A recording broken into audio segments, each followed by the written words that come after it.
Good evening, everyone, and welcome back to IKYA Live, world news from the spiritual perspective, and your premier news program for practical spiritual advice in your everyday life. My name is Andy, and we are here live at IKYA Center in Oslo, Norway. Thank you for joining us. We have you both online here on YouTube, and also we have our live studio audience here. Before we get started tonight, go ahead down below and like and share tonight's episode so that all other fellow spiritual seekers can join us for this lively and very timely topic. And also follow us, IKYA.official, on YouTube, TikTok, Facebook, and Instagram. So IKYA Live is a news program unlike the usual, where we really dig into the topics of the day and also try to lift our consciousness and look at it from a higher perspective. And tonight's topic is very much about springtime, Easter, that has just passed, and it's a time of, blooming flowers and babies being born, lots of birth and renewal, rejuvenation, the sun is warming, everything's greening. I mean, it's a wonderful time of year, and it's also an important part of our spiritual journey. In each year, there is a cycle of rebirth and rejuvenation. And that's what we're going to dive into tonight, is the role that springtime, Easter, and this time of renewal and rejuvenation plays in our spiritual journey. So to get us started, we're going to kick it off by asking you, IKYA, why is it that this time of year has a, it's all about rejuvenation and rebirth, but not just in Christianity or in the established religions, but really in cultures and spiritual traditions all over the planet? Why is this? Well, when we go to almost every single culture ever, the year starts in spring. Remember also in our culture, we use the Roman calendar, and they also started the year in spring. March was the first month. And then they had their month, and the last one was December, because January and February was just like a dark hellhole where nothing happened, because you couldn't farm, so they didn't exist. We just waited for life to start again, so they didn't even have a name. That came later. And spring has therefore always been the most important part. We can look at nature and say, well, it comes back to life, and it means that it's not just in life around us, it also happens in us. We'll look into that today and how we can utilize it, because it means that we are genetically programmed to seek rejuvenation, to reinvent, to wake up, to do all of these wonderful things. And we totally should. So there is a natural cause, why there's always been this emphasis on spring. Remember that when the Romans concocted Christianity, they just used whatever celebrations were already established, and they displaced Jesus in it and made the mythology around it. So Easter was already Easter. They just placed Jesus in it to kind of steal it or to claim it. Most religions do this, right? Because mythology travels. So it's quite natural, if you want to have a story of resurrection, that you place that around spring and Easter celebrations. So we should all do that. Not the crucifixion part, but the resurrection. And it's the celebration that we're all kind of dead in January, February, because there was no farming. So it was basically black hole, then life comes back. So this is part of the mythology, right? But it's also a kind of spiritual process, and we can use that for cleansing and look at our lives, and we'll do that today, because we all need to cleanse from time to time. You've all heard that, the body and self-cleaning, we never need to detox it. Well, that depends. There's a limit, right? You can drink a little alcohol, but if you drink, a pint of gin every day, the body cannot deal with that. The level of different pollutants that we have today, the body can't deal with it because we're not genetically equipped. The body can't recognize it. So although, yes, in theory, we can self-clean, we can self-rejuvenate, it's to a certain limit. And we've passed that limit a long time ago. And on top of that, we eat shit. We treat ourselves like shit. We don't think. Most of the things we do in our civilization are very unhealthy. When you look at habits that people have today and the things we do and how we live, point to one healthy thing, right? Most of it is just terrible. So we need to help ourselves a little bit. The other part, we got that covered. But taking care of ourselves and helping our bodies, and not just, let modern medicine take care of it for us. I think that's important because it's our journey and it's part of celebrating ourselves. Remember that spring used to be about celebration. It celebrated life. It celebrated life coming back. And new beginnings, new chances, all of that. So it's like turning the leaf. And in our own lives, we should do that every year. What is important to understand, when we are into spiritual work for real, we grow faster. Remember that as a human, our life's journey will contain more changes than a normal person or a normal culture would encounter over a period of 1,000 years. Everything is faster, right? People did not used to grow and change and adapt this quickly. So we're not used to that. And we're not used to growth work. Growth work is also trying to adapt to the changes around us. A lot of the spiritual work is trying to figure out what is going on, where's my place in life, because everything is changing. The great thing about that is that it forces us inward.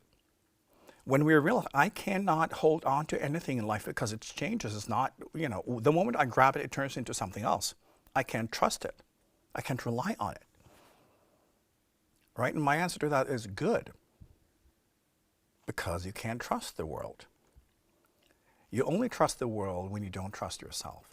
You only want the world to be certain things when you do not have the foundation within. This is also why more and more people are turning to spiritual work.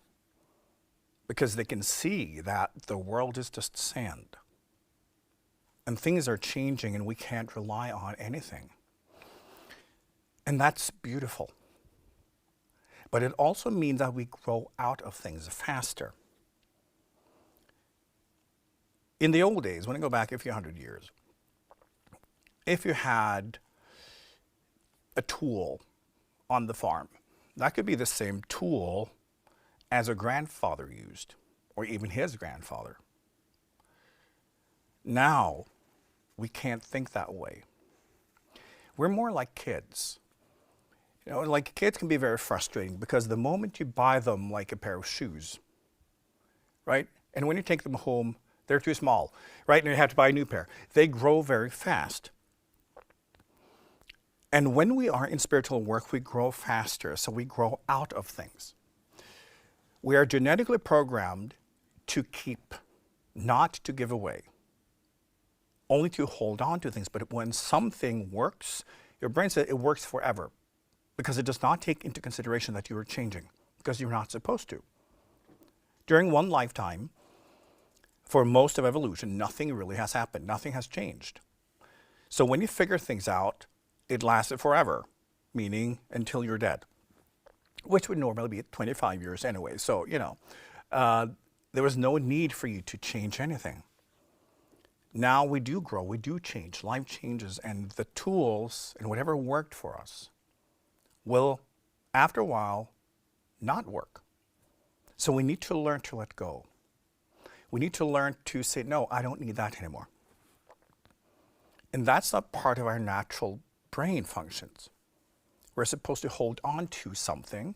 If it worked once, it will work again in that same situation if it should occur. So we end up holding on to things that are of no use, that we've grown out of. And then we accumulate more stuff. So we basically furnish our lives with a lot of stuff that we have outgrown, that cannot do anything for us. And that begins to pollute us instead. We can see that with people, places, and all of that. And often we then label people, oh, you're toxic. The problem is you. Why are you holding on to people in your life that you have outgrown? Because if something is harmful to you, it's your job to move away from it. But you insist on that person being in your life because your brain tells you so. So we need to learn to let go. But this also means that our bodies are pretty much the same. This is why it's so much easier to gain weight than to lose weight. You are supposed to only gain weight, right, and save it for a rainy day. But now we live in eternal sunshine. So, we just keep adding, just in case, and it never stops. So we are genetically programmed for a reality and a type of life that we don't have anymore. So we need to detox, and we need to look at our lives and how to make it more productive. Because everything that feels instinctual and good today will harm you.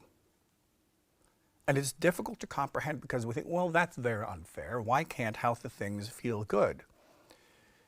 Well, back in the day, for instance, when food was scarce, you were supposed to eat as much as you possibly could, and especially the sweet and fat stuff, because that would help you survive. So you have no off button, because you should always, whenever that was available, it was supposed to stuff yourself and never stop. And when you do that today, you die. And we have so many patterns that in the old days used to help us survive, and now they are a real threat. And part of spiritual work is learning to go beyond our programmings, learning to go beyond our genetics, and learn to take the wheel and to use our bodies, use our incarnation in the more productive way. And that means becoming better at understanding, what do I actually need? Right? Because remember that since everything was scarce for most of evolution, we're not good at making choices. If there was food, you would eat it. You wouldn't have to choose. You didn't have to choose between things. Right? As a man, if there were a young woman in maybe your tribe or a greater tribe nearby, that would be the one. You never had to choose between alternatives. That was not part of life. If there was food, you would eat it. So choices means often looking at what is the better choice for me. You're not programmed for that type of process, and this is why we suck at it. We just want everything, just in case. So becoming selective means we need to raise our consciousness and connect with, why am I actually doing this? You need to connect to purpose. You need to connect to your path.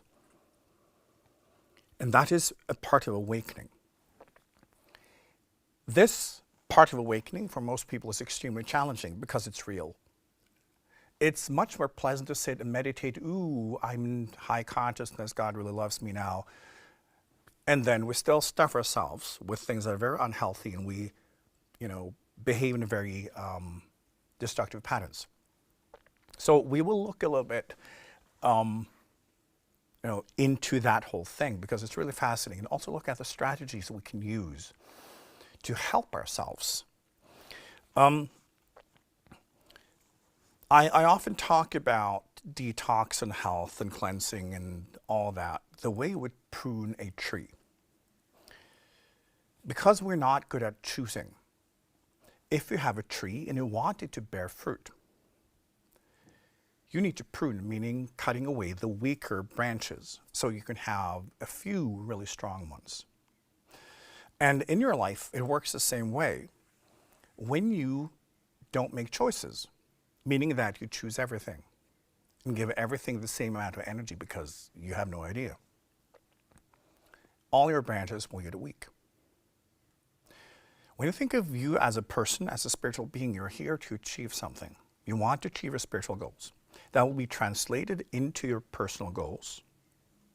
And you can't do everything. You cannot be the best at absolutely everything in the world. You have to choose. But when we are in a kind of normal mindset of a human, we're not winners. We're survivors.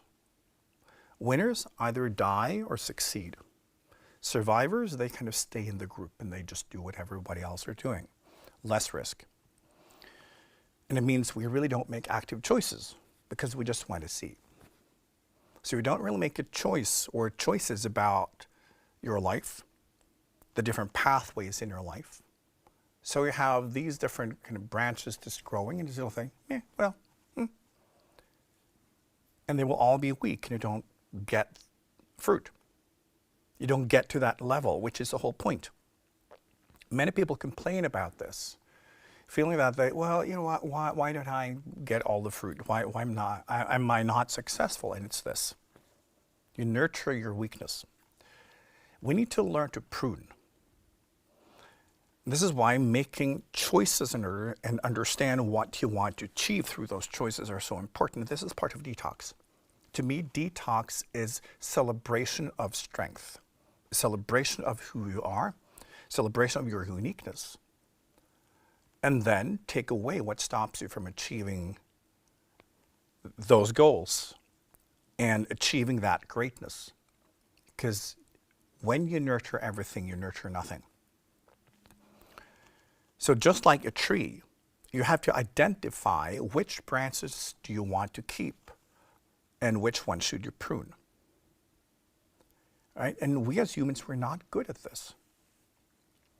We'll look at all our kind of weak branches and then we feel sorry for ourselves and then we start self-medicating instead. Detox is ultimately about making the optimum choices, making aggressive choices, making ambitious choices, and trying to look at things from above. Well, where will this pathway lead me? Where will this habit lead me?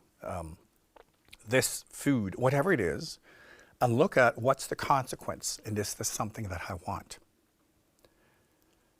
And learning to choose and say, well, I want that. I want this part of me to grow. I don't want this part. And you have to learn to let go. Because often the things you like and you enjoy are also the harmful things. And if you only have a certain amount of energy, a certain amount of flow, and you keep all your branches, they will all get weak. The smart people, they prune often. And they have as few branches as possible. So all their energy will be funneled into the fruit-bearing branches. And they prune all the time. And this is how we can become successful human beings and also successful spiritual beings, because it's always about priority. It's about understanding what we want to achieve and how to achieve it. We had a question? Yes, and it ties in perfectly because the question is, like, in that selection process, I can speak personally to it as well as the person who wrote in, that when you're trying to select, be it relationships or even like when you're trying to organize your house or get rid of old things, I mean, it's classic that like, there's so much emotion, there's so much feeling, there's the history, there's the memories, all of that kind of thing. And her question was like, okay, it's probably a given that where we're at right now in our evolution, that we're going to meet a lot of emotion and sort of things pulling us back from the pruning process that you're talking about. How do we manage the reactions, the responses that we're having in that process? Because that seems to be a huge blockage for a lot of us. Oh, absolutely. We need to get tougher. We need to be more disciplined because, I'll jump to this point because this actually explains it. It's identifying with your strengths. When you have strengths, you do not live in the past. When you see people who are ambitious, people who achieve things for real, they never live in the past. Because you will try to relive whatever you see as your greatest moment. The moments that have the greatest impact. For some people, that could be trauma.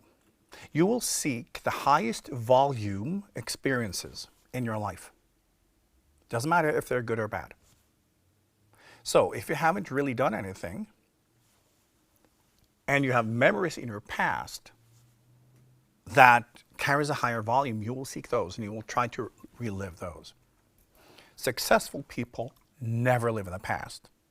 Whenever they're done with something, they move on, and that's where they invest all their energy, because they know that, you ain't seen nothing yet. The best is yet to come, and I'm going to prove it right here and now. They couldn't care about their past. They don't care where they're coming from. Their only focus is on what they're trying to create now and in the future. So, we only live in the past when we are unsuccessful, when we're not productive, when we're not achieving anything. That's when it's difficult to go with the past, because the brain does not separate between good or bad, this or that. That's all kind of made up. It's volume. So, the highest volume has value, because that is what builds your identity. So even trauma, when you have trauma in your past, that is the most prized possessions you've got, because volume. Many people, they simply collect the bad memories because they've made the greatest impact.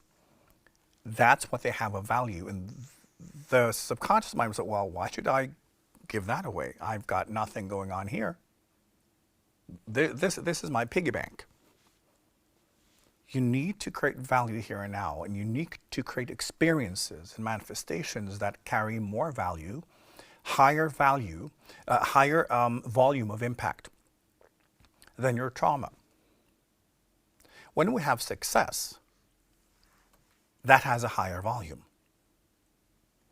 So in many ways, success can balance out trauma, because the brain will always be looking for a volume. So it's that you need to produce fruit. But the challenge with our sense of identity in the brain is that it's simply this like summarization of whatever. Whatever you repeat is who you become. So we have a tendency to repeat our weaknesses. And this is something we can train ourselves out of. When we lie in bed at night and we can't sleep, what is looping in our brains? Every embarrassing moment ever, like every failure ever, every possible judgment we can pass on ourselves ever. We do not reflect on our successes.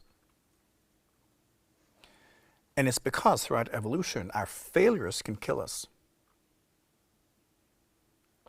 Right? Hunting a deer, killing an animal for food and getting that done, wonderful. You fed your family, but failing to do so can kill them all. So we have to learn from our mistakes and the failures. This is why they will loop. But from a growth perspective, it means this is who we become. And we can learn to overcome that. We need to identify with our strengths. And this is very difficult for most people. It's ridiculous how difficult this is for most people. Because, as I said, our natural mindset is to loop on our failures. And we become what the brain repeats. That becomes the story.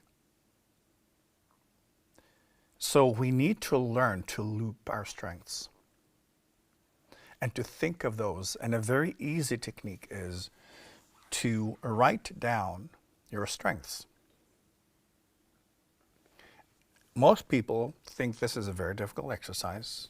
If I ask people to write down every negative thing about yourself, we'd have like a book, But force yourself to write down your strengths. And I don't have any. You have to skip that part because it's just your ego. right? You have to look at what are your strengths. It's just like when you look at a tree and you're going to prune, you have to make a decision. You have to choose the branches you keep.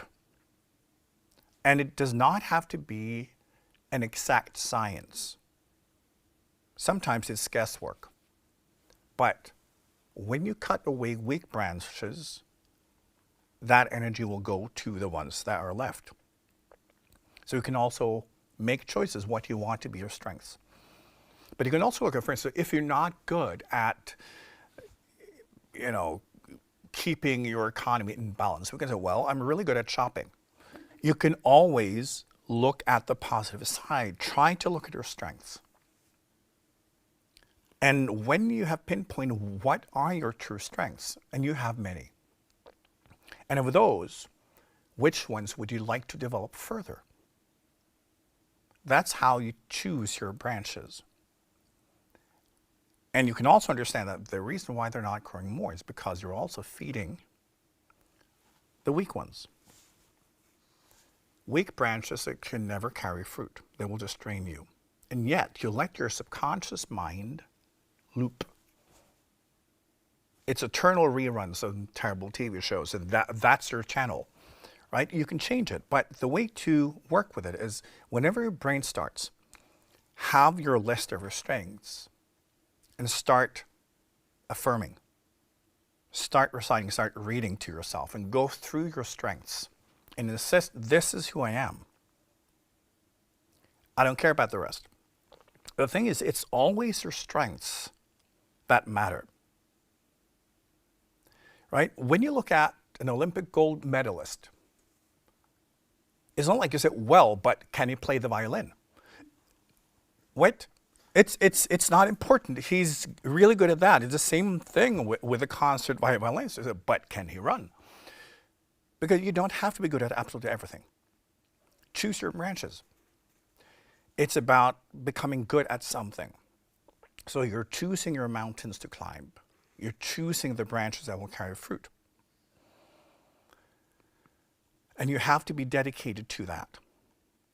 Remember, when you nurture your weaknesses, they will grow, but they will not lead you to result. So one of the most important things we need to learn as people is to prune, to cut away the negative branches, the ones that simply drain you, that do nothing for you, that can never carry fruit. And this is back to the question, we need to take a hard look at ourselves. Will this carry fruit? Will this lead me to the top of the mountain? Will this amount to anything? Will this turn me into a success? And if not, chop chop. And it's guesswork. Overall, you will make better choices. Overall, you will choose stronger branches within yourself. And you will start investing. Because you will have to invest. So it's basically write that list and then begin to practice. Like when you look at those strengths, well, how do they express themselves? If you say, I'm really good at, taking care of people, I have a lot of empathy, that's a strength. How do you express it? How can you let that grow even more? If you see this is an area where I can be successful, how do you do it? It means that you have to use your strengths as your pathways of choice whenever you choose. And then behave according to those strengths. That's how you build it, because what you repeat, that will become habits. Anything you repeat for about 25 times or so, within, a month, the brain will establish as a habit. And if you then continue to become a pattern, and then it become part of your personality. Then it becomes identity. So you can actively decide who you want to be as a person and understand the behaviors connected to that identity and just execute. But then you have again, to attack your weakness. Do not feed your weakness. Back to detox is making better choices. When you feel sorry for yourself, that's not strength, that's weakness. How do you eat when you feel sorry for yourself? What type of behaviors? How do you think? How do you feel? Look at that whole complex. That's a branch. Is that productive? Does that lead you to where you want to be? Is that the type of fruit you want? Off it goes. In our civilization, we're so used to being consumers and that we just do whatever. We have lost the ability to observe ourselves and to make healthy choices. Part of spiritual awakening is making choices and to observe ourselves correctly at all times. And then having the discipline to execute those choices and establish practices so we can grow out of whatever is weak, whatever is unproductive, and growing into the version of ourselves that is the most productive and healthy possible. We can all do it. It's not even difficult. But through that observation and taking a hard look at ourselves and look at what am I actually doing? What behaviors am I nurturing? Right? Because everything you nurture will get stronger. Everything you starve will die. Very simple. So when you choose to nurture your strengths and choose to practice those behaviors that will kind of build that kind of character and that version of yourself, you will become that person. But you cannot live in the past. You cannot sit there and suck on your trauma like candy and feel sorry for yourself. It's the opposite of success. You're here to create. The now is what exists. And the potential is in the future, not in the past. This is also, as we begin to wake up spiritually, we really don't care about the past anymore. Because we know, well, I can do better. I can learn, and then I do something else. And that will work. And then that is who I am. When you nurture the past, it can't go anywhere. It's a complete waste of your flow. A big part of why people today are so drained is not lack of energy, it's how they manage their own flow. Instead of having maybe 10 branches that carry fruit, they have like 200 weak ones that amount to nothing. Whenever you have an attachment, whenever you have a manifestation, for it to exist in your space, it will have to give it energy. So when you hoard things in your past, manifestations, people, spaces, whatever it is, you have this Frankenstein's monster of an identity and a space, and you have to give it all energy, and you get so confused. Who am I? Of course you get confused. If you had an active wardrobe consisting of every single piece of clothing and shoes and whatever you've ever had,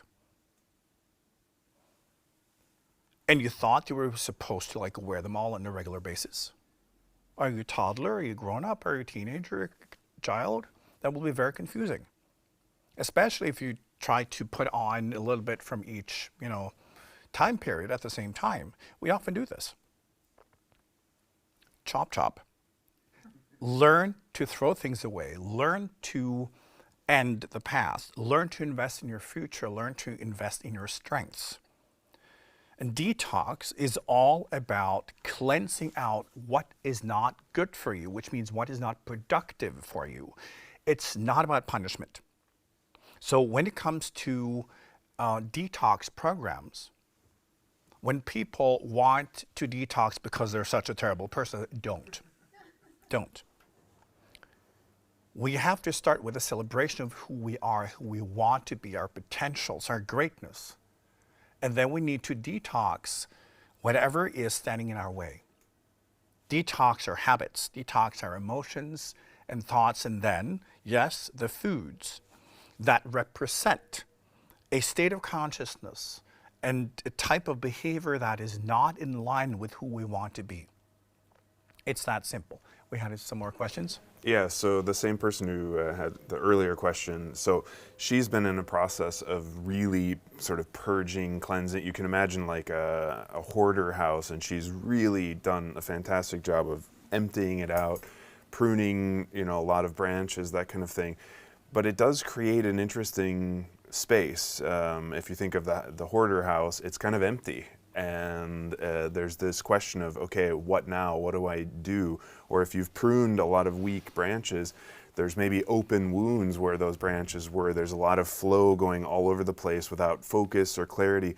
And that's where she's kind of wondering, like, how do I know, like, what seeds to plant or what to create? She feels she has some idea, but like how to get going, what to do next, like it's. And I think the most interesting question she has is, what about the balance between actively doing the job versus letting life happen, trusting the flow, that kind of thing? Right. There are many misunderstandings humans have when it comes to finding this balance, and I understand it. I often compare having a successful spiritual life to farming, because that explains the balance. For a farmer, and if you see yourself as a farmer, you can't go into the field as like, well, nature should just do its job. I could just stand here and channel and whoopsie vegetables. It will not happen. The balance is you doing what you know how to do. You have to use your strategies, your tools, whatever. You're not the ones growing the vegetables. Nature is, but it will not happen without your effort. And nature does not care what vegetables you grow. It doesn't care if you do anything. Nature does what it does. So when we think too much of what's the right thing to do, that's when we stop, because it's like for a farmer going out in the fields, what is the right vegetable? Please, God, show me what is the right vegetable for me. There is no such thing. Does it? You have a field, grow some fucking vegetables and get over yourself. It's that. Because it's not really about the vegetables you grow, it's about you becoming really good at growing vegetables. So it means you will grow this, you will grow that. And when you think of long stretches of time, cycles of lifetimes, different dimensions, different planets, different everything, you will go through pretty much every angle possible. So it's just choose something. It doesn't have to be the right thing, because that is not relevant. It's through your choice that you get good at something, that you get to understand how nature works and how you can work with nature. And that does not require you to find the right vegetable. It requires for you to get out there and start digging. So often when we sit down like, what is the right thing for me? We end up doing absolutely nothing, because we want life to make the choices for us. That means that we're still in the reactive mind. I've explained this when it comes to the horizontal genetic mind. It is reactive. Because throughout evolution, when we are in low consciousness, we simply go around and we react to things, and we try to adapt by either fighting it, adopting it, eating it, doing something. And we all do that. And then we learn, and we are pretty much forced to change, because we're not able to envision change on our own. Vertical awakening is a different form of evolution, because it is the individual making choices and being part of the conversation. In a purely animalistic consciousness, things happen and then you react to it. All animals do this. But when you are to discover yourself as an individual, life will ask you questions. And you will have to learn to ask life questions. You say, I will do this. What happens now? And then you see what happens in life. Oh, right, maybe I can do this some other way. It becomes a conversation.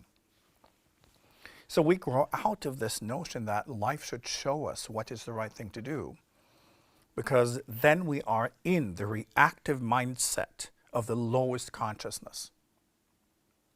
The right question to ask is, what do I want to express? What do I want to explore? If I can just choose anything, what would that be? That is the spiritual way of relating to life. And then ask for guidance. So we don't ask nature to show us what vegetable to grow. That's for us to decide, because based on what we want to explore. But we can ask life to then show me how to grow this. Show me how to work with you to get the best result. Then we can listen. But when it comes to kind of your manifestations and choice, and when it comes to conform and all of that, nature does not care and will not give you any advice. Because you have to learn to express yourself. When you choose your vegetable, it's an expression of who you are, which means that then you understand more about yourself through growing whatever it is you're growing. Right? So we need to look at this from a different perspective and not think that life should make the choices for us. We are here to explore, we're here to learn.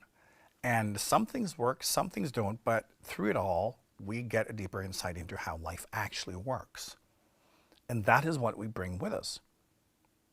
It's the same, a different angle to this is when people try to find the right mountain to climb. Because it has to be the right one, it has to be the true one. So just find a mountain. Because it's not about the mountain, it's about you becoming a climber. Right? Because have you climbed one mountain, and been able to get to the top, you can do it again. And then you can explore any mountain you want. So it's about becoming a climber, becoming a farmer. Right? And that is what grows in you. That is how you become a being in kind of the waking, spiritual state. Then you become part of the conversation and everything becomes just so much more fun. But even at that point, we need to make choices. Saying yes to something is saying no to something else. When we're passive, when we are afraid, we never choose. We just sit there and let everything grow. As I said, to be able to make choices, you need to identify with your strengths. This is harder than you think. Again, your brain is really hardwired to identify with your weaknesses. And your ego will come up with all sorts of excuses, but forcing yourself to look at your strengths and decide on which strengths do you want to develop, who do you want to become, and then look at the behaviors that represent those strengths and insist on behaving that way. Because basically when you have identified the strengths and the connected behaviors, you can write them all down and then say, okay, this is me. And you can decide to only behave that way and then it will become that person. It's actually that simple. But this is also how we can detox the old versions of ourselves that are not productive. Because most of you have so many programs, so many brain cells that are carrying information and behaviors that are so unproductive, right? And we can speed it up. But physical detox and fasting and all of that are ways where you can help yourself achieving exactly that. Yes, we have a question in the audience. Yes, I assist people in physical detox. And what I have registered a lot is if a person is in a state of stress, it's really hard for the body to let go of accumulations, if it's pollution or whatever it is. And I also see that it's really necessary for people to work with meditation and stillness and getting into a state of peace to be able to let go of accumulations and detox. And I was wondering if you could talk a bit more about that. Yes, stress is the biggest health hazard because it makes our bodies do weird things. From early on, stress is a way to recognize that what I'm doing is not working. So it can then force the body to go into a state of random mutation. Meaning when you don't know what you're doing, and this is obviously not working, you're supposed to just try whatever, then see what works. So you will have a lot of mutations. For a life form, when they're faced with a change in their surroundings and they have no idea how to deal with it, a lot of mutation will happen. Most of them will be completely unproductive and most will die, but yet at some point, some of the individuals will have mutations, very slight ones, that turn out there's some reason why they are then better equipped to survive in that environment. And so they do, and then they procreate, and that will become that will become the collective life form, and they will develop. So stress is about that process. The challenge today is that our genes do not recognize anything. Not a single fucking thing. Our genes are still living in the Stone Ages. And think of the changes we've gone through as a society, but our bodies have not. So we are exposed to so many stressful things because we can't understand them. Even when we can understand them intellectually, doesn't mean that we understand them as a body, that our DNA understands and understands how to deal with it. So we can accumulate stress just by sitting still and doing nothing. Because even sitting on a chair like this and doing nothing in a space we don't understand, that can also cause stress. So we have micro stress and many different levels of stress going on at the same time. And that produces so many different types of both illnesses, imbalances, and all of that. But fear, like stress and fear, they are connected. Like stress is the recognition that what I'm doing is not working. So what am I to do? And that's not when you start throwing things out, right? Because you need whatever you can to survive. So often what will happen then is that stress, if there's enough stress, you just want to protect yourself. It's all you can do. So what do you do then? You gain weight. You hold on to things, right? You become more self-centered because you need to think about your own survival. And that's all you can deal with. So you lose your ability to navigate and to make healthy choices for yourself. But it means that the body will hold on to everything, even the very unhealthy stuff, even different pollutants and chemicals, because the body doesn't know. So stress will basically stop the natural process in the body. It's not when you build. You just focus on survival. So when people are stressed, they will produce more fat. They will have a hard time to let go of things. But it also means emotionally, mentally, right? When people are in stress, they're not really good at processing life because they're already trying to process and it's not working. So the brain's going, I don't know what I'm doing. So I can't do anymore, right? And then we have life and relationships and families and all of that on top of it. And we don't know what to do. So this is also part of why we see so many people, or most people, being very dysfunctional when it comes to both relationships and social interactions. It becomes very difficult when you're stressed. But also, yes, from a detox point of view, the body refuses to let go.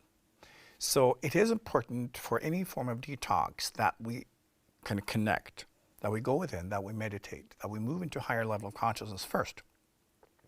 Because then we can get the overview. We can understand where we are at, where we want to go. Because again, detox is recognizing what do I actually need from this point moving forward? Not holding on to my past, but seeing like, where am I actually going? Then it's easy to let go, right? And then the body can also say, wow, I don't need this. I don't need, this much fat. I need to be more balanced. So the body can be helpful when you try to detox and when you're trying to help your organs and to achieve a higher level of health. Yeah, and this speaks to a point you've made in some other teachings where also having real sharp clarity of intention in any detox process is really important, because if we imagine like a hoarder starting to clear out his house while he's continuing to collect other things, at the same time, it really has no purpose. So, but that's really how a lot of us approach detox, is like, oh, I'm going to detox for the weekend or for a week, and then with no intention of actually shifting any of our patterns afterward. Right. And it's also back to what was mentioned earlier, that once we start to detox or let go of things, life can seem kind of empty. And the reason is that we don't have clear goals, right? The survival brain lives in a state of avoidance, not a state of achievement. So it's about avoiding death, avoiding danger, right? So we want to nest, we want to protect, we want to feel sorry for ourselves. We just want to, all bad things go away. I just want to stay here. So we have no plan beyond that. Once we start letting go of what is unproductive and it feels empty, it's because, you have no plan. You have no life plan. You have no vision. You're not climbing a mountain. You've just a lot of stuff. And then I can't climb a mountain because I've got all this stuff to take care of, right? We create all of these stories. So the emptiness is healthy because it forces us to look at, what am I actually doing here? What is my life? Why am I living? Am I living? It is so healthy to every year in spring really take a good look at ourselves. So like, what the fuck am I doing? We should all ask ourselves that once a year. And spend a couple of months. Make big changes, meaning cut off some branches. Decide what to invest in. Let go of something and, get something new. One technique I also give people just to get started, it's the, get something, let go of something. It's easier, for instance, when it comes to shopping and, handbags and clothes or whatever.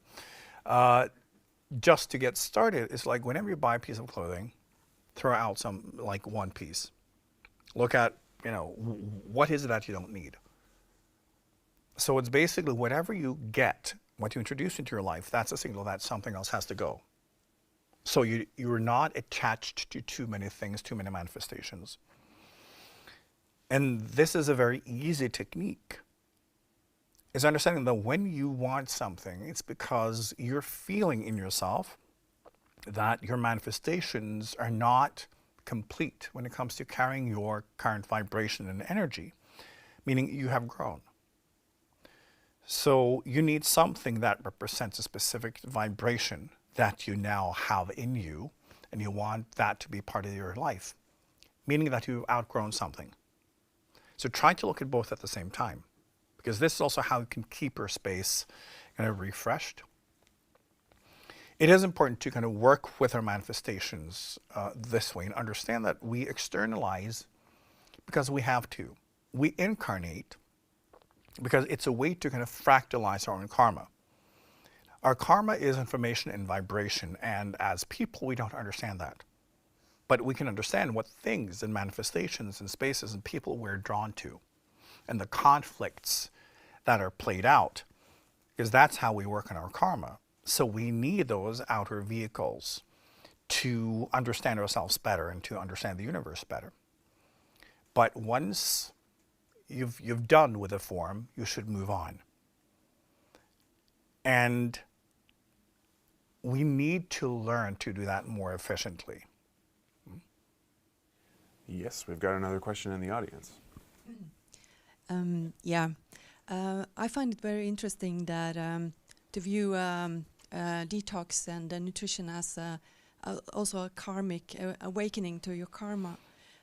Because 24 years ago, I started working with nutrition, and then gradually I understood there is like an unfoldment of health issues that is behind each other, and I found that the mercury and heavy metals also was very pivotal in many conditions. And when I started doing that detox, I also accumulated iron detoxification, iron. So I poisoned myself. And in studying that, I also understood more about how things are connected and interconnected. And for me, mercury is like the most crude way, the most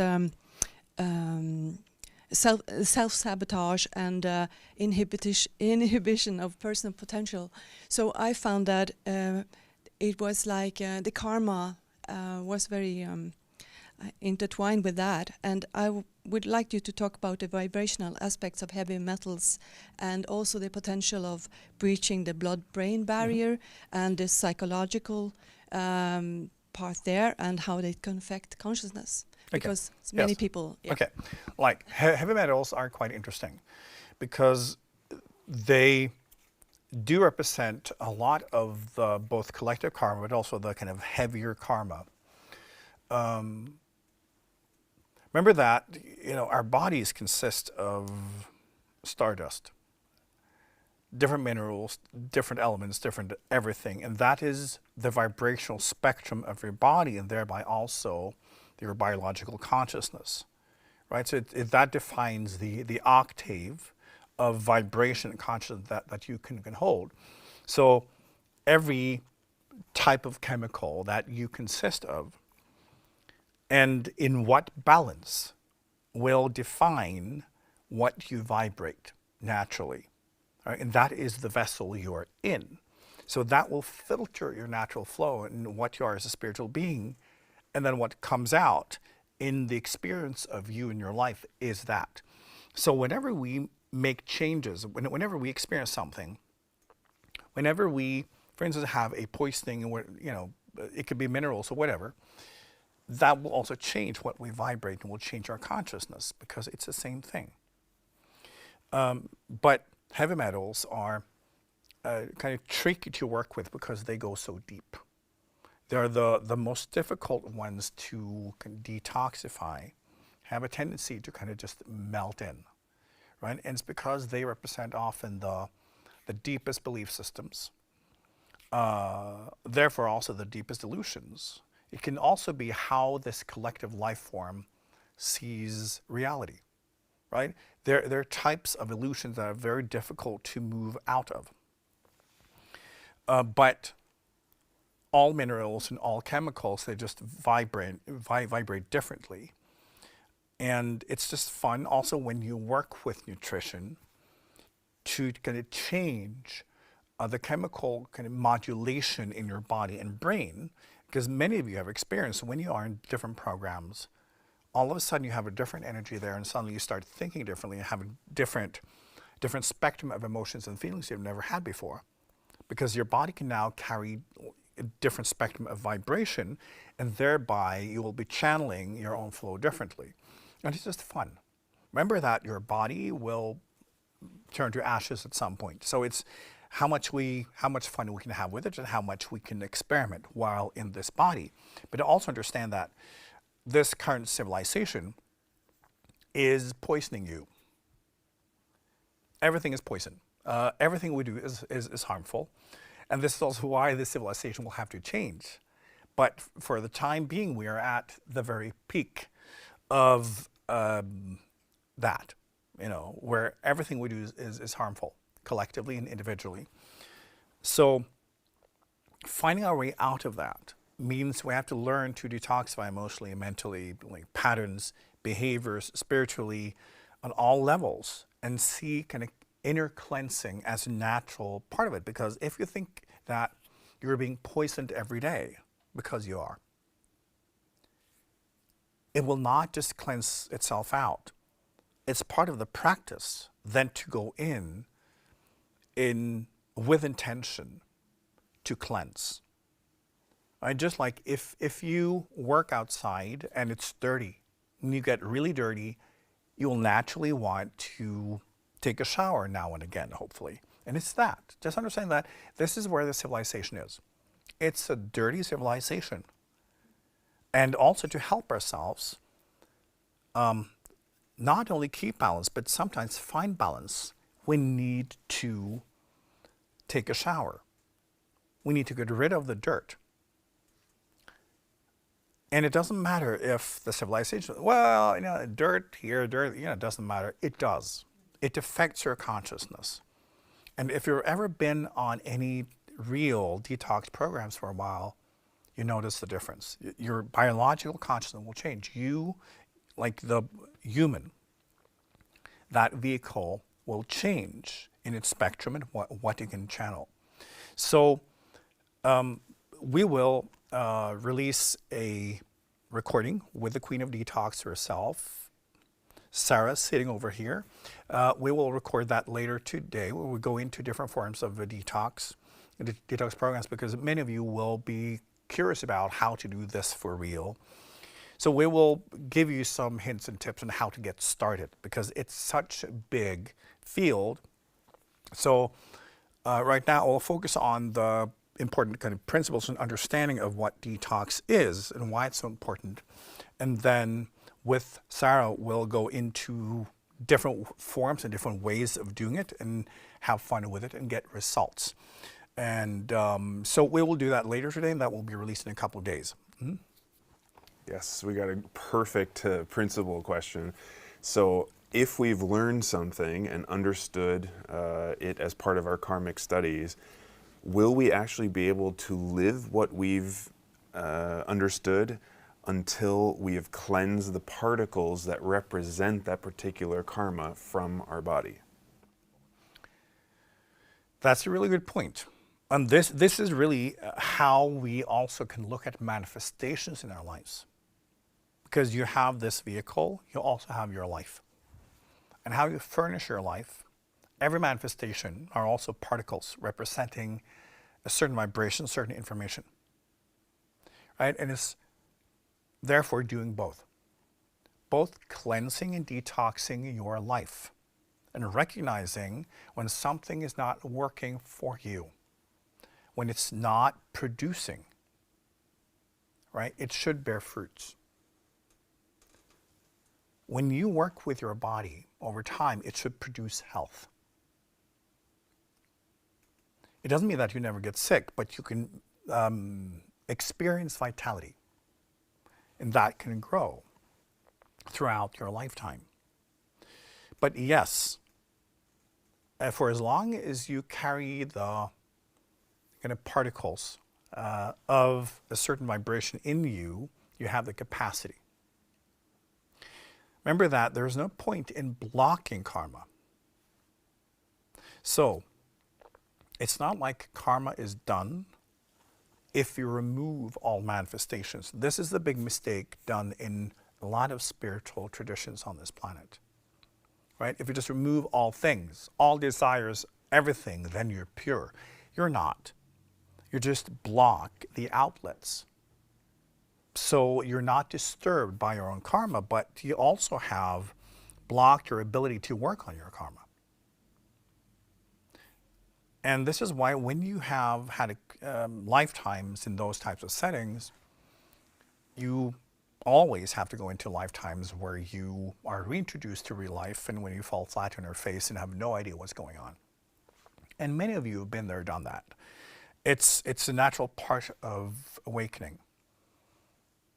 But it's realizing that we are to use the outer world and our body as a way to channel our karma, to interact with it, to learn and to heal and to resolve. Because that's when we have outgrown a certain manifestation carrying a certain information or vibration. And then it's just garbage.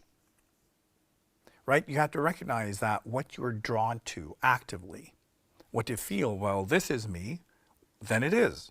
Then that whatever it is will be vibrating and mirroring your process in this moment.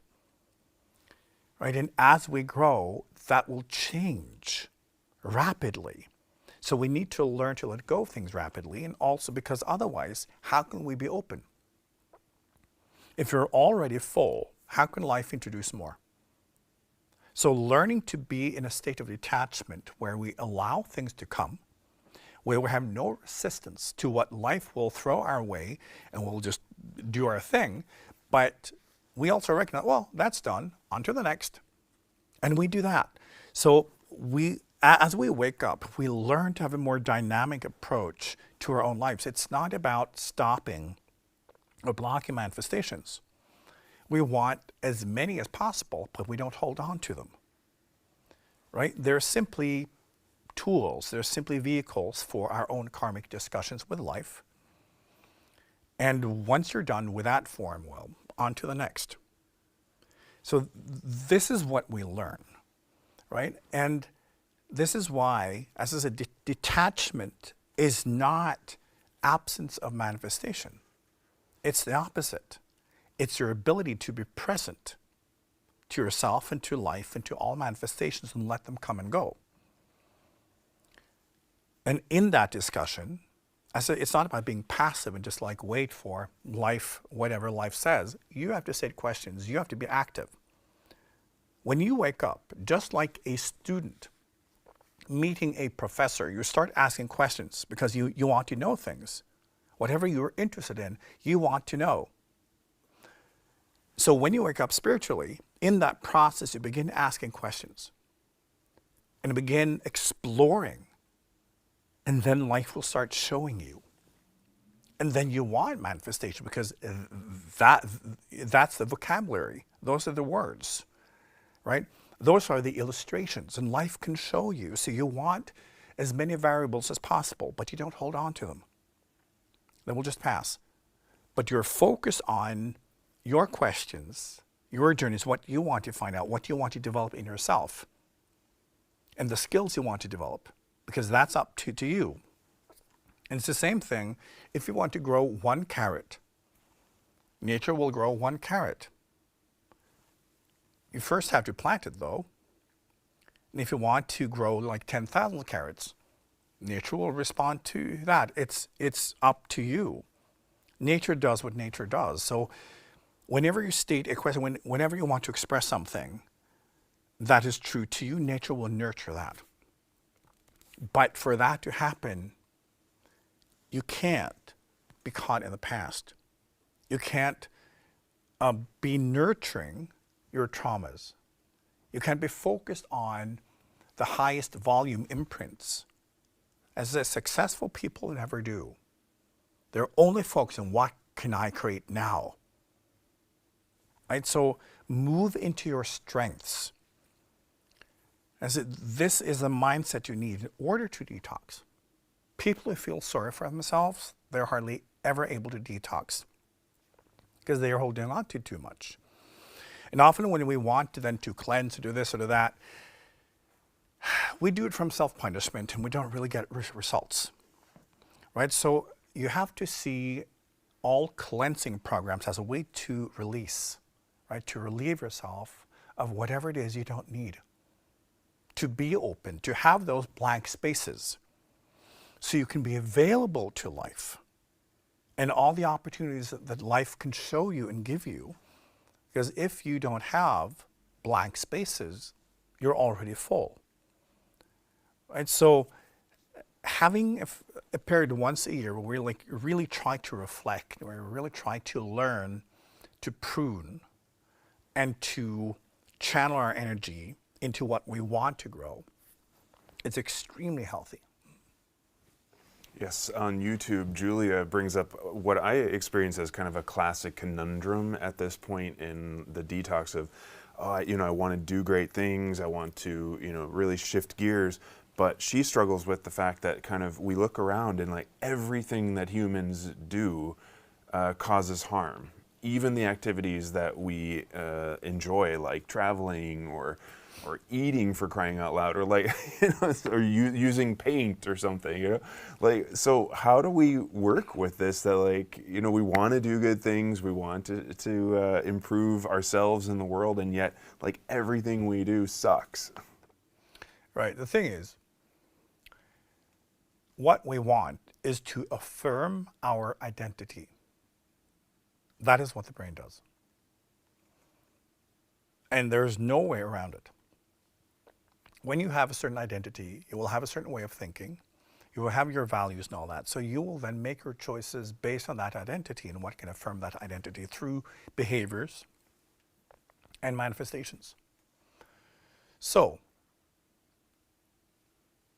the only way is to expand and lift your identity, because then you will behave from that identity. As I said, when we identify with weakness, with everything that we're not able to do, all our stories and all our suffering, we will continue to behave in such a way that we manifest more of it. It's what we see. When we lift ourselves above it, and we say, this is not who I am. I'm a spiritual being and I want to express that. And then decide on the strengths. Decide on the behaviors that reflect that consciousness. You are free to behave in whatever way you want.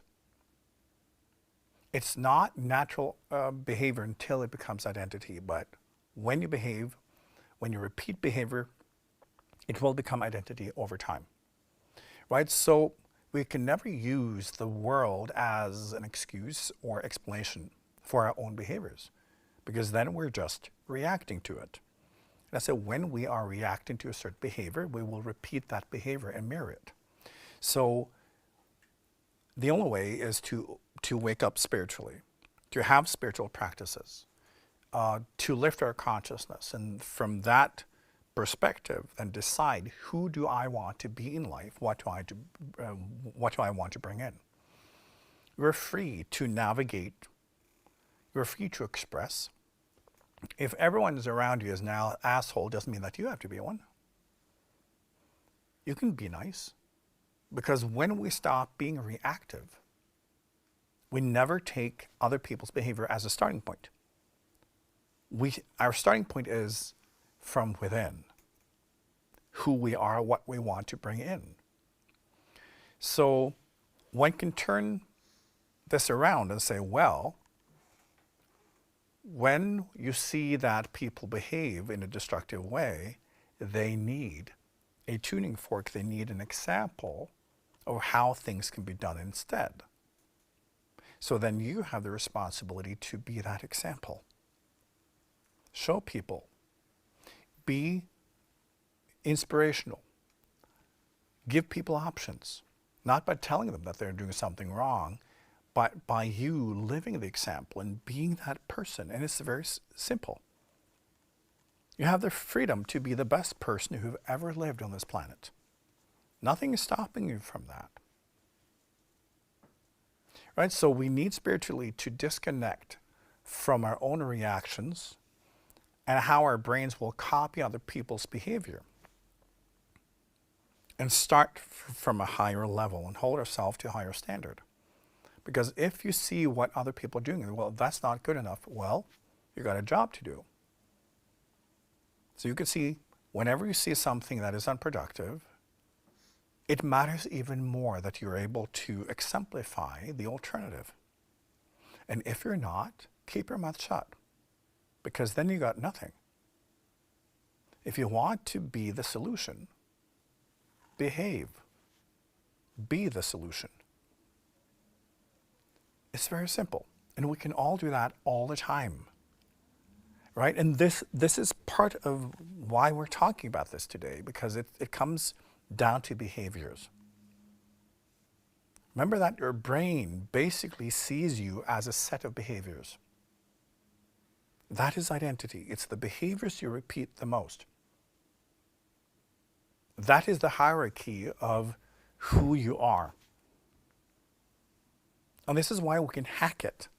When you force yourself into behaviors that you know represent something better, and you do it again and again and again and again, the brain just looks at how many times has this been repeated? Oh, that belongs in that level.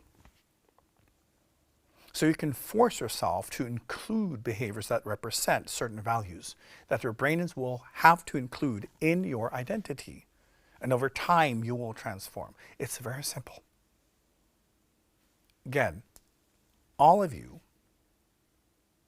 can, at any moment, be the best person who've ever lived. Nothing is stopping you from it. Right? It starts from within. Back to detox, being like, we just have to cleanse out all the fluff, all the bullshit. And so never, ever use other people's behavior, what's going on in the world, as an excuse. I use it to observe and to learn. I say, if you see someone doing something you don't like, well, don't do that. And also, let yourself be inspired by people who do good things, because there are also many of those. Remember, we will gravitate to whoever will affirm our identity. So when we gravitate towards people who behave terribly, there's a reason. It's because that's in your identity. We will always gravitate towards the outer manifestation of what's inside. So when you vibrate what you feel is good and just and of a higher quality, you will start seeing those people in your life. You will gravitate towards them. They will become visible to you. You will be inspired by them. And all of a sudden, wow, where did all these wonderful people come from? The world will only reflect what you send out. And as I said, we let ourselves be poisoned every day by everything in our world. It's our own responsibility to cleanse it out. Just like, again, if you live in a dirty world, nobody's stopping you from taking a shower and doing that inwardly is simple.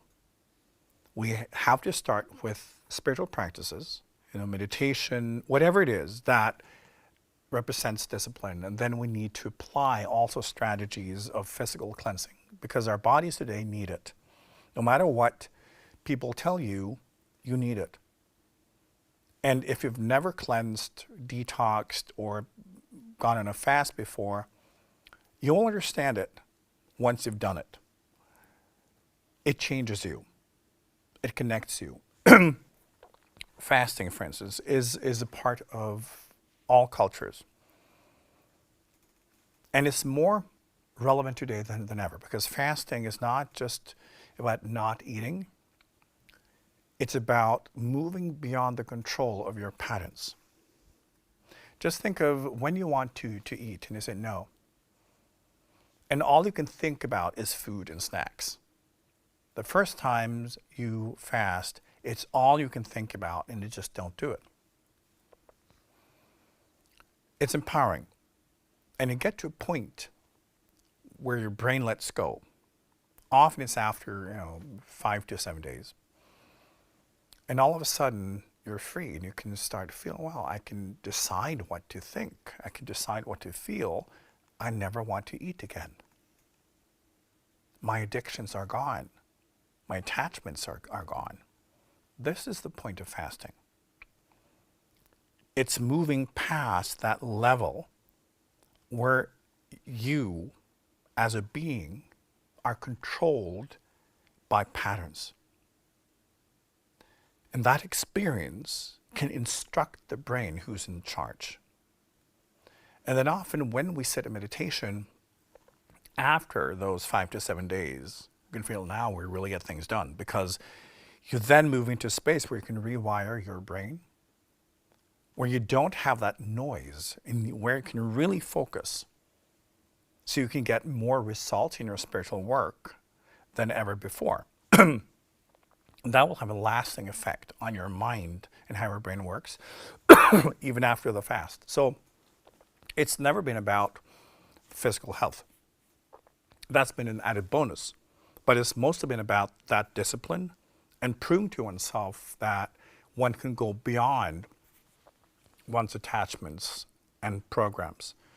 And that's just such an important part of detox, and realizing that I'm in charge. I can actually make decisions. I don't have to be slave of my own brain, of my own genes. Right? So in this society, in this culture, where everything is about consumption, even spirituality, find the teacher that agrees with you, that will affirm what you already thought was true. That thing. It's very difficult to muster the discipline necessary for awakening. So retreats, detox, fasting, and all of that, it really helps.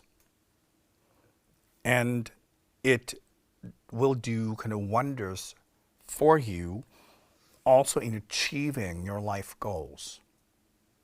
And when you get a clear mind, when you're in a detox or fasting, when you get a clear mind, you can start looking at your life and you can see, oh, this is where I want to go. Because you can start connecting with your life's journey, your life's purpose, more than just this noise of pain and survival. So you can look at what branches do I actually want? What do I want to develop in myself? What will be fun to explore? So you can take charge in this lifetime and make it yours. Most people today, even people involved in spiritual work, they feel that it's not their life. They're just here and they're forced to do this or that, and they're like being tossed around. It's not necessary. This lifetime belongs to you. But the culture and civilization we live in causes everyone to be in panic and confusion and depression and in a state of toxification, under the influence of so many different things at the same time. We need to help ourselves, right? So try to make it a habit or a tradition. And for many of you, try to, if you have friends who are also into cleansing, so try to do it together. Because it's about using the traditions that are already in spring and making the most out of it. It's beautiful. And because of the changes in nature, your body is more open to these types of changes, letting go and renew, than any other part of the year, right? Our life should be a celebration of us. It should be the celebration of life and what we want to achieve and all our opportunities, right? And shedding everything we don't need. And we should celebrate that together. And often when we detox and we go and fast with other people, it can be so inspiring because, we understand each other, what we're going through. But we need to focus on the celebration.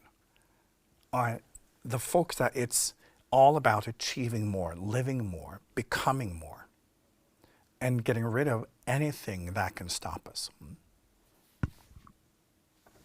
Yes, we had one question in the audience, but also online, but we're also question about timing. So how many questions would you like to take? A few more. Okay, because I'll just jump online real quick because it's related to the superficiality of detoxing. It's from Los Angeles, the question, that there's a lot of focus on looks and beauty and detoxing to lose weight and that kind of thing. And the question is how does that level of intention affect the process, the outcome, and why are we so obsessed with appearance and beauty and that sort of superficial level of detoxing and cleansing? Well, when it comes to beauty, understand that beauty has always been a way to determine value, especially for women, because traditionally, what women has brought to the table are fresh eggs. That's been their value, and that's been determined through their beauty. And now, because we're a globalized society, and we all try to be winners, And through social media, we can portray ourselves in a certain way because beauty is visual. Visual beauty has become more and more important because your personality, nobody cares. It's how you look. It's just part of the times we live in. And it means like detox often can be very superficial, but it's not real detox, is it? It's just, I want to clear the skin or this or that. And often it doesn't really work. If you haven't detoxed before, and any person who has been dedicated to the process of real kind of detox knows that it can take you several years to achieve a state where the body has completely detoxed. So doing like a juice cleanse for a week will not do anything. But for some people, that can still be part of the storytelling about themselves, right? Remember that most people, because we are hierarchical beings, everybody wants to be a winner. Everybody wants to be the most beautiful one. We want to create the stories. We want to build a narrative around ourselves so we can believe in ourselves. Because we all today feel like losers. As I often use as an example, in the old days, you could be the most beautiful in your tribe. Then it was the most beautiful in the village. Right? Then it was the most beautiful in town.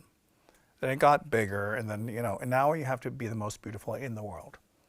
It's not achievable. It's not only beauty, it's whatever we want to be good at. The mountains are higher than ever. It's more difficult to be a winner. So most of us, whenever we do something, we know, oh, well, there are probably 20 million people who are better than me. So why even bother? So we can so easily feel like losers. So we try to figure out ways to create narratives that can make us feel that we can believe in ourselves. And for many women and also men, beauty can be a way to do that.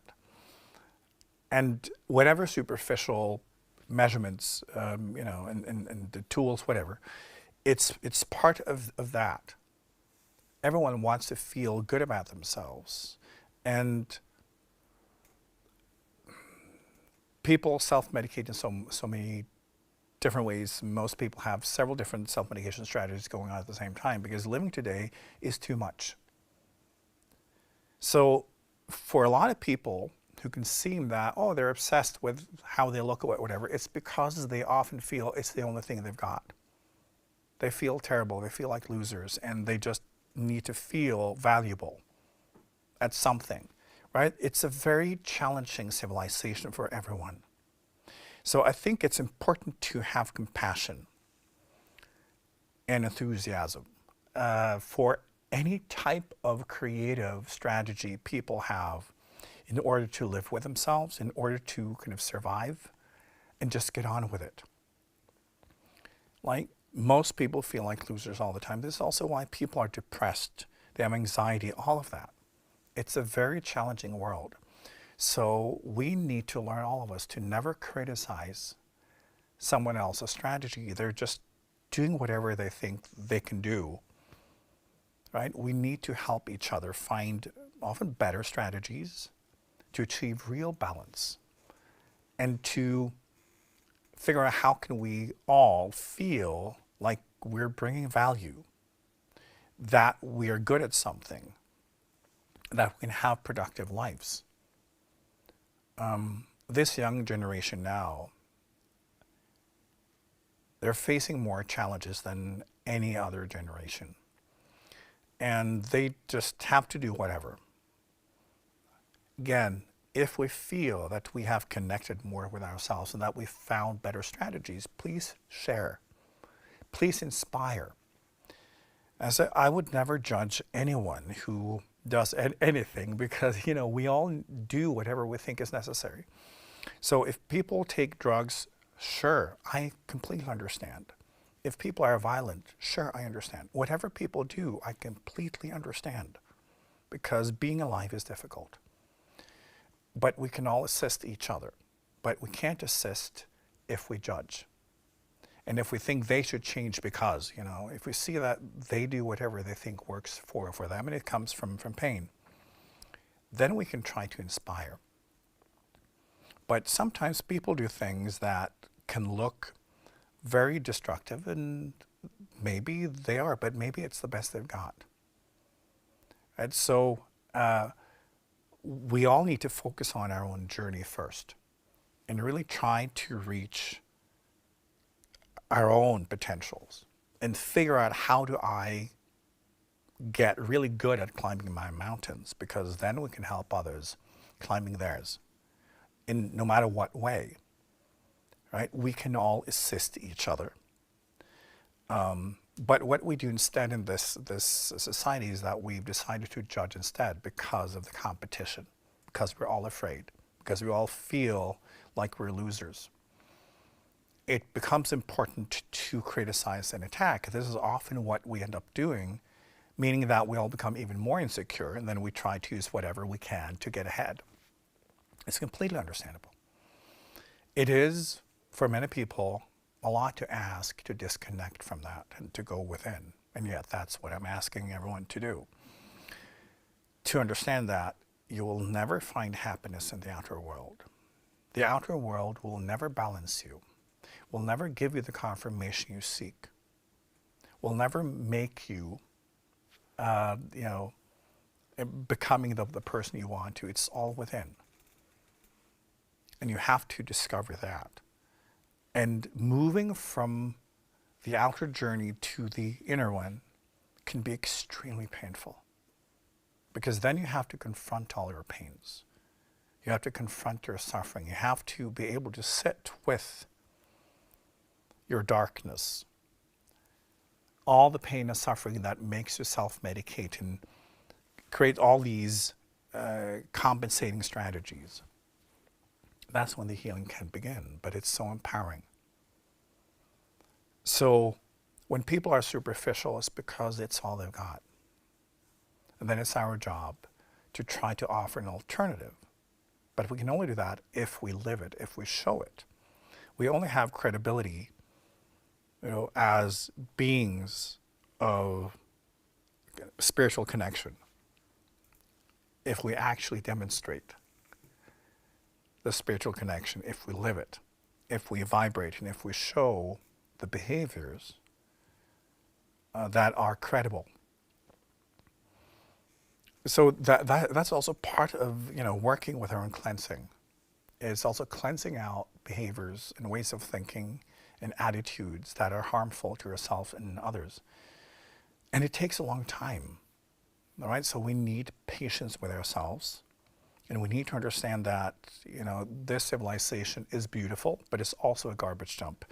And we need to do the cleansing in ourselves first before we can begin to assist in cleansing the world. Okay, we got our last question in the audience. Yeah, I find it very interesting that we live in a society that accumulates plastics, and it's all over. And also people are taking a lot of painkillers.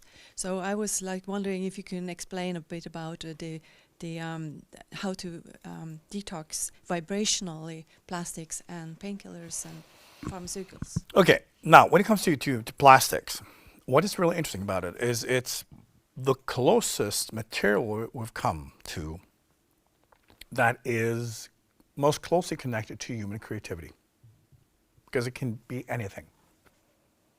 Right? And yet, it's all produced from oil. There's energetically something really interesting about that. It's something that is already part of this planet.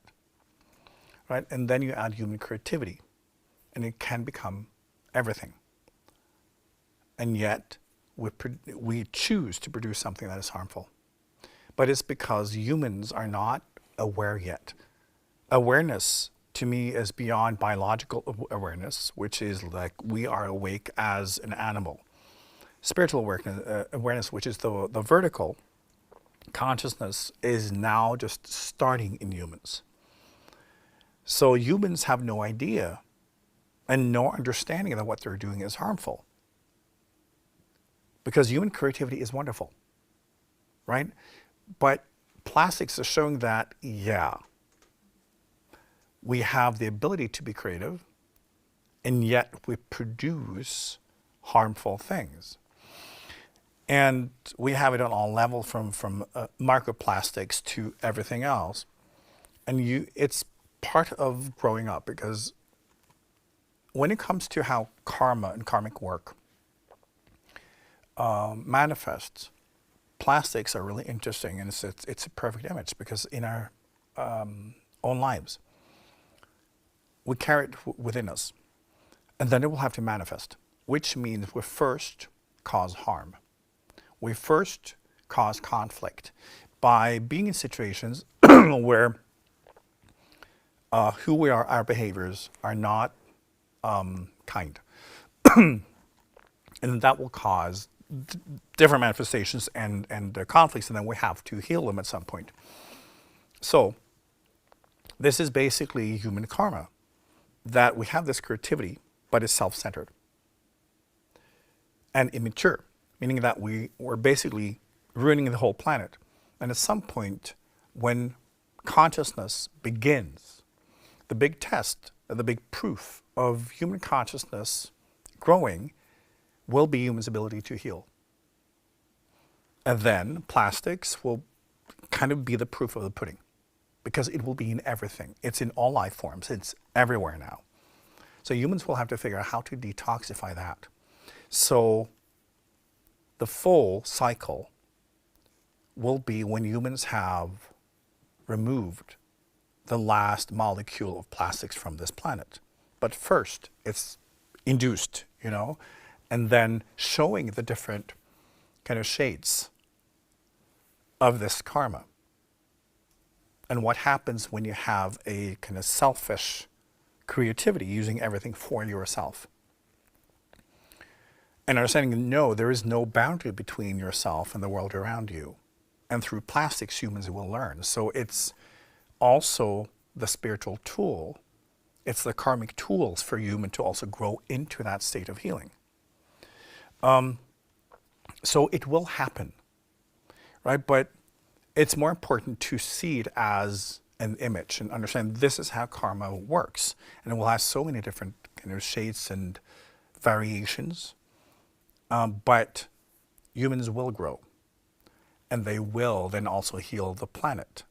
That will be the big project that will happen next century. Humans will start on that part of their journey. But back to painkillers, that's just also this whole complex of self-medication and depression and anxiety and all of that.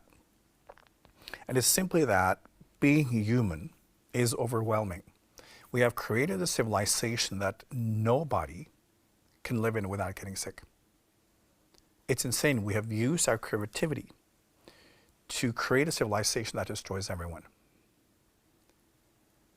It's insane.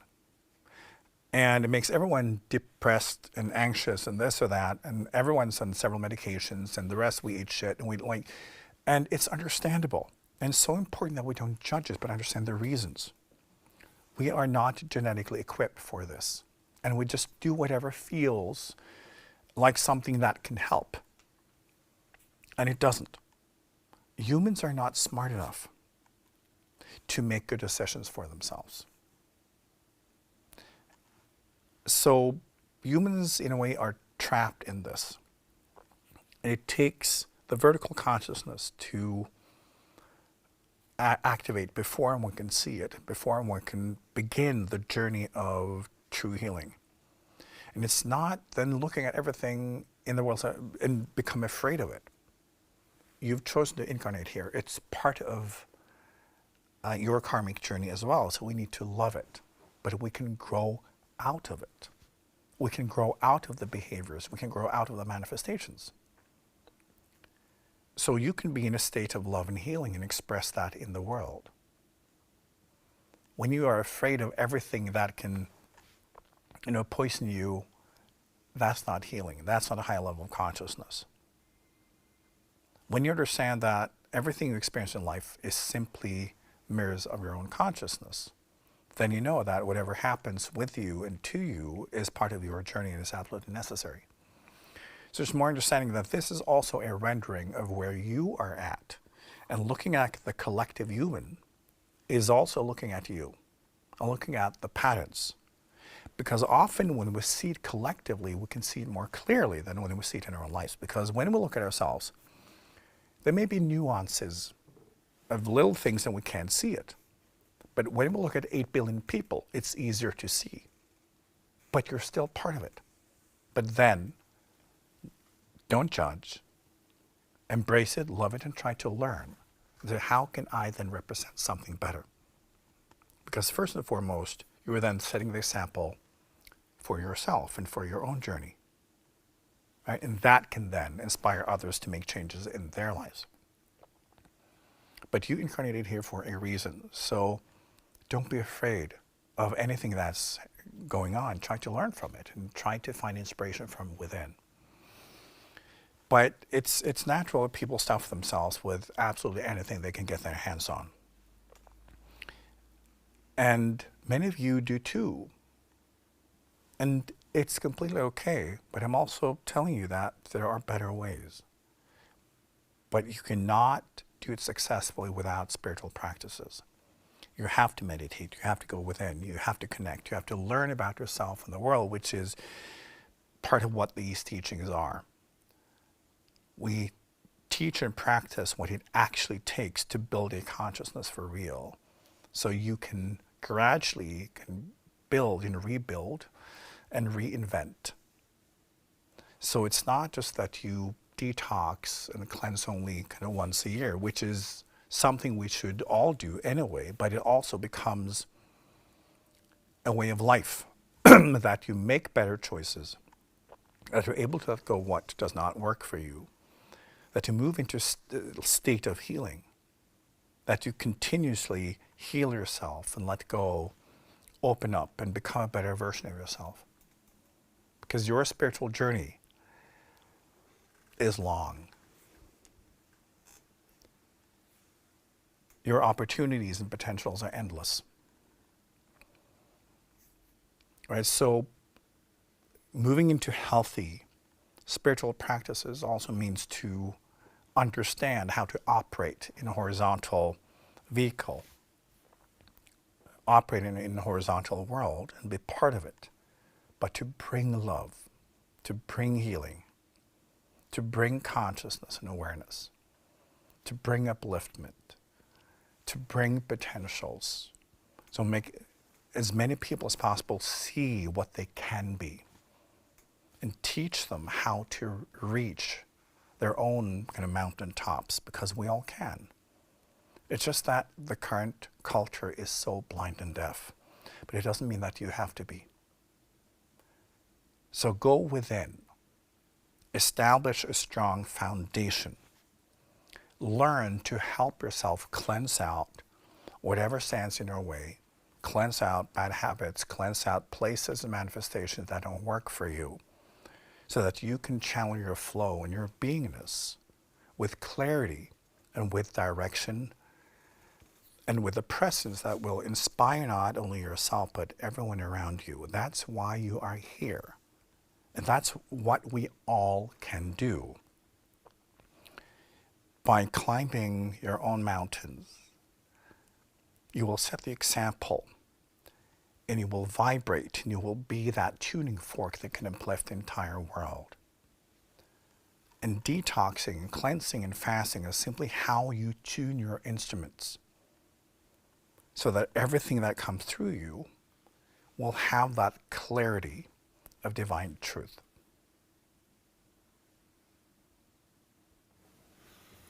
Thank you so much, IKYA. Thank you all for joining us tonight for IKYA Live, world news from the spiritual perspective, and your premier news source for practical spiritual advice for your everyday life. And please keep an eye on our feed here on YouTube, IKYA.official, because Sara Chaco, as IKYA calls her, the Queen of Detox, will be joining IKYA for a conversation that we'll record and put out on our feed in the coming weeks. Her YouTube channel is at Super Sara Chaco, and she is at Supa Sara on Instagram.